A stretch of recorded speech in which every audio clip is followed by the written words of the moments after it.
নমস্কার, দেখছেন কলকাতা টিভি। আপনাদের সঙ্গে আমি ঋষিকেশ। শুরু করছি নারদ। দামোদরের বালি উত্তোলন বন্ধে জনস্বার্থ মামলা প্রেক্ষিতে কড়া অবস্থান। কলকাতা হাইকোর্ট তারা কড়া বার্তা দিয়েছে, কিন্তু তারপরও দেখা যাচ্ছে যে বালি উত্তোলন কোনোভাবেই বন্ধ হচ্ছে না। দেখব একটি প্রতিবেদন।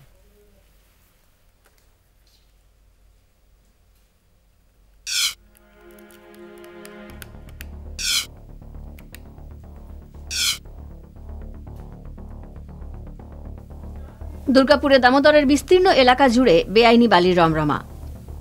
অবৈধ বালি খাদান বন্ধের নির্দেশ রাজ্যকে হাইকোর্টের প্রধান বিচারপতির। তবুও বুড়ো আঙুল দেখিয়ে দামোদরের বুক থেকে বেআইনিভাবে তোলা হচ্ছে বালি। দুর্গাপুরের দামোদরে যে বালি ঘাটগুলো রয়েছে সেখানে অবৈধভাবে বালি তোলা হচ্ছে দীর্ঘদিন ধরে, এবং যেগুলো বৈধ ঘাট সেই বৈধ ঘাটের চালান দেখিয়ে অন্যান্য ঘাট থেকে অবৈধভাবে বিভিন্ন যন্ত্রাংশের মাধ্যমে নেটের মাধ্যমে বালি তুলে নেওয়া হচ্ছে। স্থানীয়দের অভিযোগ জানাতে গেলে দেওয়া হচ্ছে প্রাণনাশের হুমকি। বালি চুরি রুখতে সেচ দপ্তর ব্যবস্থা নিয়েছে, তৈরি হয়েছে টাস্ক ফোর্স, কিন্তু তারই ফাঁক গলে বেআইনিভাবে বালি উত্তোলনে দামোদরের জল প্লাবিত হওয়ার আশঙ্কায় বাসিন্দারা। বালি মাফিয়া গৌতম দেবনাথ এবং উত্তম কেসের নামে মামলা করেন মানাচর এলাকার শ্যামল মণ্ডল এবং হরলাল সূত্রধর। বারবার হুমকি পাওয়া সত্ত্বেও তাঁরা অবশেষে হাইকোর্টের দ্বারস্থ হন। প্রশাসনের মদতেই চলছে এই অবৈধ বালি উত্তোলন, দাবি মামলাকারীর। প্রতিবাদ আমরা মামলা করেছি, মামলাটা জিতে গেছি। নদীর চরে চাষবাস, এখানে লেয়ার কমে যাচ্ছে, নেট চালাচ্ছে, মেশিন চালাচ্ছে, তারপরে এখনো মাইনিং ওদের বন্ধ করা নাই, ঠিক আছে। সেই বড় বড় ট্রলার, যেগুলো বড় বড় ট্রলার নৌকা লাগিয়ে 70 ফুট 80 ফুট ডিপ করে বালিটা কাটছে। আমার কথা হলো সরকারি ঘাট ওরা যেভাবে সরকার দিয়েছে সেভাবে চালাক, ঠিক আছে। আর দুটো মোজায় ওদের কোনো ঘাটি নাই, সেভাবে ফুটাচ্ছে। মদত আমাদের প্রশাসনেরই আছে। অবৈধ বালি উত্তোলন নিয়ে শুরু রাজনৈতিক তরজা। বালি মাফিয়া, কয়লা মাফিয়া, তাদের ভোটটা করাচ্ছে কারা? তৃণমূল কংগ্রেসের সঙ্গে মানুষ নেই। প্রশাসন, বালি মাফিয়া, কয়লা মাফিয়া, গুন্ডা, ক্লাবে যারা কিছু আছে, কিছু ক্লাব, তারা ভয় দেখিয়ে ধর্ষণ করে, খুন করার নাম করে, লক্ষ্মী ভাণ্ডার বন্ধ করার নাম করে তারা ভয় দেখাচ্ছেন। তো আমরা এখনই খবরটা শুনলাম, আমরা প্রশাসনের সঙ্গে কথা বলছি, কারণ বৈধ বালিঘাট ছাড়া লোকে ঘর বাড়ি করবে কি করে? যেখানে যারা রাজনীতি কাজ করে তাদের ক্ষেত্রে আমাদের কোনো আপত্তি নেই, কিন্তু অসামাজিক যদি কোনো থাকে, মানে অবৈধ থাকে, সেক্ষেত্রে আমরা প্রশাসনের সঙ্গে কথা বলছি। মুখ্যমন্ত্রী মমতা বন্দ্যোপাধ্যায় একাধিকবার বালি উত্তোলন বন্ধে কড়া নির্দেশ দিয়েছেন। তবুও বালি উত্তোলন ও পাচার যে বন্ধ হয়নি তা গোটা রাজ্যের বালি পাচারের সামগ্রিক ছবিতেই স্পষ্ট। এবার হাইকোর্টের নির্দেশের পর রাজ্যের বালি পাচারের ছবি আদৌ বদলায় কিনা তা বলবে সময়। অবৈধভাবে বালি তোলার ক্ষেত্রে মানুষ পড়বেন সমস্যায়, কিন্তু সেদিকে হুঁশ নেই কারো। হাইকোর্টের নির্দেশকে তোয়াক্কা না করে এখনও পর্যন্ত চলছে অবৈধ বালি কারবার দুর্গাপুরের দামোদরে। দুর্গাপুর থেকে সঞ্জীব সুই, কলকাতা টিভি। আমাদের সঙ্গে রয়েছেন আজকে দুজন অতিথি। রয়েছেন তৃণমূল নেতা রাম নিরঞ্জন আচার্য, আপনাকে স্বাগত জানাবো। রয়েছেন বিজেপির পক্ষ থেকে দিলীপ ঘোষ, আপনাকেও স্বাগত জানাবো আমাদের এই অনুষ্ঠানে। আমি প্রথমেই রাম নিরঞ্জন বাবু আপনার কাছে আসবো, যে এই যে কলকাতা হাইকোর্ট কড়া অবস্থান নিচ্ছে, রাজ্যের মুখ্যমন্ত্রী মমতা বন্দ্যোপাধ্যায় তিনি কড়া বার্তা দিয়েছেন, তারপরেও তো এই বালি পাচার চলছে। না না, এটা সর্বব্য মিথ্যা। ও পাচার কথাটার আমি বিরোধী। পাচার নয়, এটা যেটাই হচ্ছে সেটাই একেবারে নিয়ম মেনে। আমরা প্রতিবেদন দেখালাম যে অবৈধভাবে একটা তকমা দেওয়ার ভিন্ন চক্রান্ত, সেটা নিরঞ্জন বাবু আমরা সেই ছবি দেখালাম, আমাদের প্রতিনিধি সেখানকার ছবি তুলে ধরেছেন, আপনি নিশ্চয়ই দেখতে পেলেন প্রতিবেদন, যে অবৈধভাবে সেখানে বালি তোলা হচ্ছে।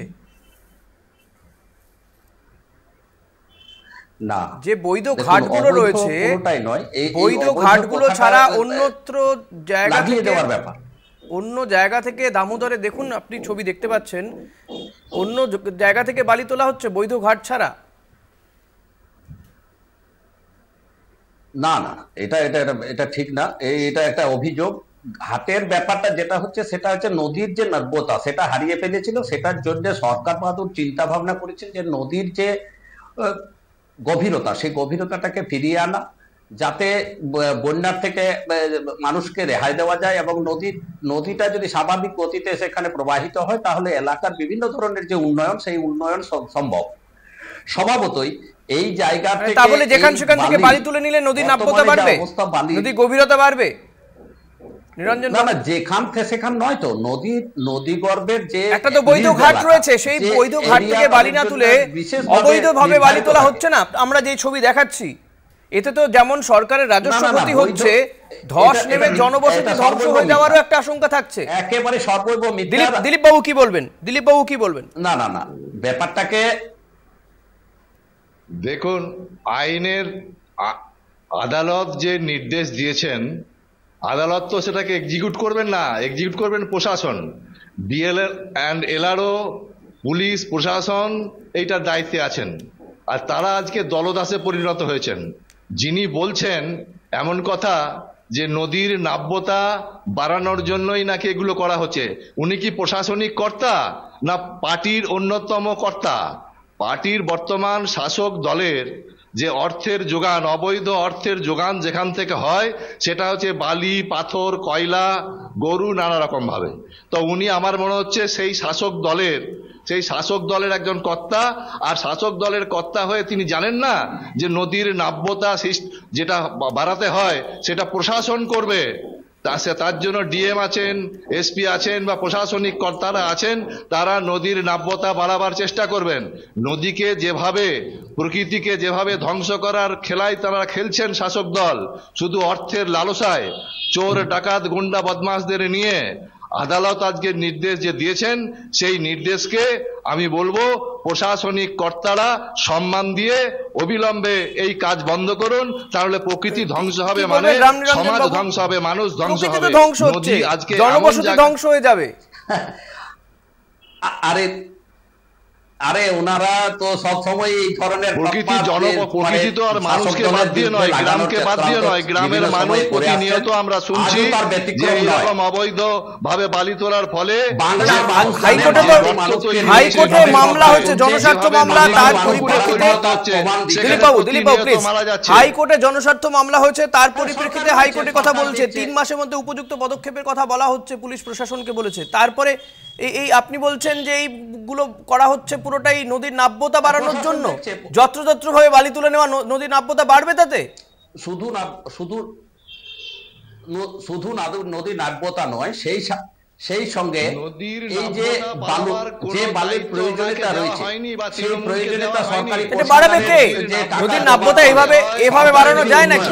রাম নিরঞ্জন বাবু, এভাবে নদীর নাব্যতা বাড়ানো যায়? প্রশাসনের দ্বারা না বাড়িয়ে বাড়ানোর জন্য তো এটাই পন্থা, যে কেউ করে নেবে, যে কেউ বালি তুলে নেবে। প্রশাসন দেখছে, প্রশাসনের ভাবে কাজ দেখছে। কোন জায়গায় কোনো অবৈধভাবে কোন ধরনের কার্যকলাপ, অবৈধভাবে না হলে তাহলে রাজ্যের মুখ্যমন্ত্রী মমতা বন্দ্যোপাধ্যায়কে কড়া বার্তা দিতে হয়। অভিযোগ শাসক দলের বিরুদ্ধে লাগিয়ে দিয়ে মমতা বন্দ্যোপাধ্যায় তো কড়া বার্তা দিয়েছেন পার হওয়ার জন্য। আপনাদের উদ্দেশ্যে রাজ্যের মুখ্যমন্ত্রী বলেছেন স্থানীয় স্তরে নেতাদেরকে সাবধান হতে। আপনি বলে দিন, মমতা বন্দ্যোপাধ্যায় এ নিয়ে কড়া বার্তা দিয়েছিলেন কি দেয়নি? অবশ্যই দিয়েছিলেন কি দেয়নি? কড়া বার্তা দিয়েছিলেন কি দেয়নি? সেই অনুযায়ী কাজ, বালি যে এখান থেকে তোলা হচ্ছে যত্রতত্র ভাবে, সেটা আমরাও দেখাচ্ছি, তারপরও কাজ কোথায় হচ্ছে? তাহলে বালি পাচার বা অবৈধভাবে বালি তোলা হচ্ছে বলেই তো মমতা বন্দ্যোপাধ্যায়কে বার্তা দিতে হচ্ছে। রাম নিরঞ্জন বাবু, যে সিস্টেম, সেই সিস্টেমকে মাথায় রেখেই কার্যকলাপ। Is it a system?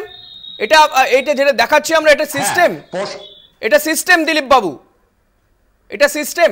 Ram নিরঞ্জন বাবু বলছেন এটা সিস্টেম? বাংলার অসহায় সাধারণ মানুষ, বাংলার সমস্ত মানুষ, অসহায় সাধারণ মানুষ, তৃণমূলের যে অত্যাচার, পুলিশ প্রশাসন তাদের ঐক্যবদ্ধ যেভাবে মানুষের উপর যে অত্যাচার, তার বিরুদ্ধে তারা আইনের দ্বারস্থ হয়েছেন, হাইকোর্টে গেছেন।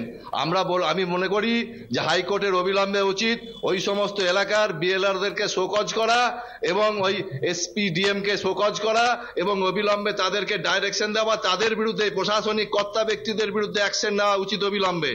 সাধারণ মানুষ কোথায় যাবে? সাধারণ মানুষ তো আইনের শাসন চায়, তারা আইনের দ্বারস্থ হয়েছেন, আদালতের দ্বারস্থ হয়েছেন। সংবাদপত্র যে আমাদের চতুর্থ স্তম্ভ বলা হয়, সে সংবাদ মিডিয়াকে সেখানে যেতে দেওয়া হচ্ছে না, ছবি তুললে তাদেরকে খুনের হুমকি দেওয়া হচ্ছে। এই রকম মারাত্মক অভিযোগ যাদের বিরুদ্ধে, তাদের বিরুদ্ধে অবিলম্বে মারাত্মক অ্যাকশন নেওয়া দরকার। রাম নিরঞ্জন বাবু, অ্যাকশন কি হবে? কোর্ট তো বলছে, ছবি কি বদলাবে? না দেখুন, আপনি তো মানতেই চাইছেন না। অ্যাকশন হতে গেলে তো আগে মানতে হবে যে হ্যাঁ কোথাও ভুল হচ্ছে। গরিব মানুষের কথা, এদের সরকার আজকে বাংলায় 18 জন সাংসদ থাকা সত্ত্বেও 100 দিনের কাজের টাকা বন্ধ, মানুষের মাথার উপরে ছাদের কোনো ব্যবস্থা নেই, মানুষকে একের পর এক বাংলার প্রত্যেকটি মানুষকে আজকে ভাতে মেরে দেওয়ার যে চক্রান্ত, আর সেই সমস্ত মানুষদের মুখে নিরঞ্জন বাবু ওপরে ছাদ মিললেও এভাবে যেভাবে বালি তোলা হচ্ছে, যেভাবে পাথর তোলা হচ্ছে, ওপরে ছাদ থাকবে বালিটা ধসে চলে যাবে তো। নিরঞ্জন বাবু ওপরে ছাদ দিলেও বালি পাথর চলে গেলে জনবসতি ধ্বংস হয়ে যাবে। নিরঞ্জন বাবু আপনাকে তো আগে মানতে হবে যে কাজটা ভুল হচ্ছে। নিরঞ্জন বাবু পরিবেশ ধ্বংস করছেন, মমতা বন্দ্যোপাধ্যায় তো বলছে বন্ধ করতে, কেন বন্ধ হচ্ছে না নিরঞ্জন বাবু? নিরঞ্জন বাবু শুধুমাত্র বারবার 100 দিনের কাজ, আবাস যোজনার টাকা পাচ্ছেন না এটা বলে এড়ানো যাবে না। মমতা বন্দ্যোপাধ্যায় তো বলছেন বন্ধ করতে, কেন বন্ধ করছেন না আপনারা অবৈধ ঘাট? কেন অবৈধ ঘাট বন্ধ হচ্ছে না, বালি পাচার হচ্ছে এভাবে? মানুষের প্রতি যে দরদের কথা আজকে বিজেপির কর্তারা বলছে, বিজেপি ভাবছে না, আপনারা তো ভাবুন। বিজেপি ভাবছে না, আপনারা তো ভাবুন। রাজ্যে ক্ষমতায় আপনারা রয়েছেন, বিজেপি ভাবছে না, আপনারা কেন ভাবছেন না? যাদের নেতা দেশের সম্পদ তো সাধারণ মানুষের সম্পদ, দায়িত্ব রয়েছে, দেশের মানুষের কথা বিজেপি ভাবছে না, দেশের সম্পদের কথা বিজেপি ভাবছে না, তো রাজ্য পাওনা থেকে বঞ্চিত করা হচ্ছে, জিএসটির কোটি কোটি টাকা এখান থেকে তুলে নিয়ে যাওয়া হচ্ছে।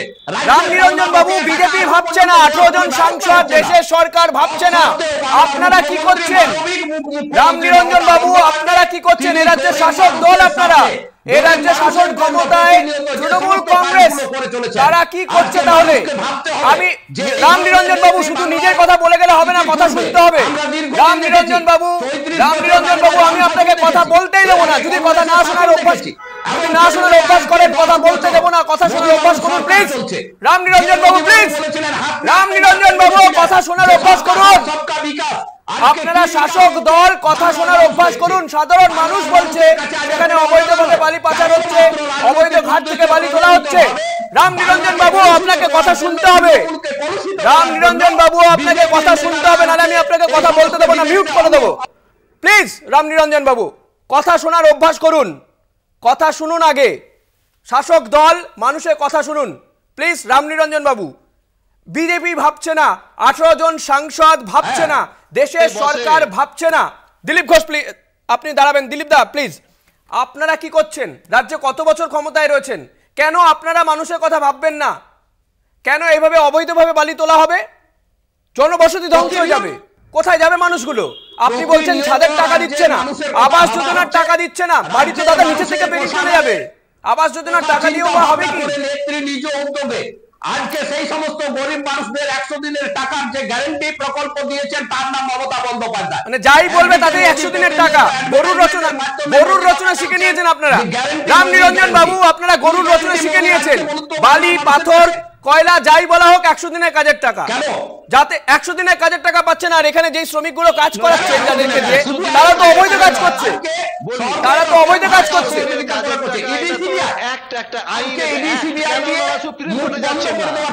ওনাদেরকে বলুন কেন সুপ্রিম কোর্টে যাচ্ছেন না? 100 দিনের কাজ আইন দিতে বাধ্য কেন্দ্র সরকার, ওনারা সুপ্রিম কোর্টে যেতে পারছেন না কেন?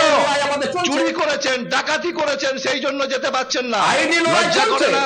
100 দিনের কাজের কথা নিয়ে, কাজের টাকা নিয়ে মিথ্যা কথা বলতে সুপ্রিম কোর্টে গেলে নির্দেশ হবে, দিতে বাধ্য হবে, কিন্তু ওনারা সুপ্রিম কোর্টে যেতে পারছেন না কেন? জিজ্ঞেস করুন ওনাকে। করে দিচ্ছে কেন্দ্রের সরকার, আপনারা দেখেছেন প্রতিনিয়ত 100 দিনের কাজের টাকা যেমন বন্ধ। রামনিরঞ্জন বাবু 100 দিনের কাজের টাকা হয়ে গেছে, আপনারা দিয়ে দিয়েছেন তো, আপনারা দিয়েছেন, মানুষের পাশে দাঁড়িয়েছেন, খুব ভালো কথা। আপনারা দিয়েছেন সেই টাকা, আপনারা দিয়েছেন 100 দিনের কাজের টাকা, কিন্তু এই যে বালি অবৈধভাবে তুলে নেওয়া হচ্ছে, অবৈধ ঘাটগুলো থেকে তুলে নেওয়া হচ্ছে, সেটা মানবেন? সেটা ভুল হচ্ছে বলুন, সেটা ভুল হচ্ছে বলুন। অবৈধ ঘাট থেকে বালি তোলা হচ্ছে, দিনে দুপুরে নদী চুরি হয়ে যাচ্ছে, বালি চুরি হচ্ছে। আগে ভুল মানুন, ভুল মানতে শিখুন। রামনিরঞ্জন বাবু শাসক দল আপনারা, শাসক দল আপনারা, আপনাদেরকে দায় নিতে হবে, দায় নিতে হবে। রাজ্যের মুখ্যমন্ত্রী দিয়ে বার্তা দেবেন, আর আপনারা কেউ কোনো কাজ করবেন না। বেশ আজকে আর সময় নেই, আজকে আর সময় নেই। কিন্তু আশা করব আগামী কয়েকদিনের মধ্যে আবারও দেখা হবে, এই ইস্যুতেই দেখা হবে। রামনিরঞ্জন বাবু, দিলীপ বাবু, অনেক ধন্যবাদ আপনাদেরকে সময় দেওয়ার জন্য। ধন্যবাদ আপনাদেরকেও যারা এতক্ষণ ধরে আমাদের এই অনুষ্ঠান দেখছিলেন। আজকের মতো নারদ এখানে শেষ করতে হবে। দেখতে থাকুন কলকাতা টিভি, রাত দিন 7 দিন।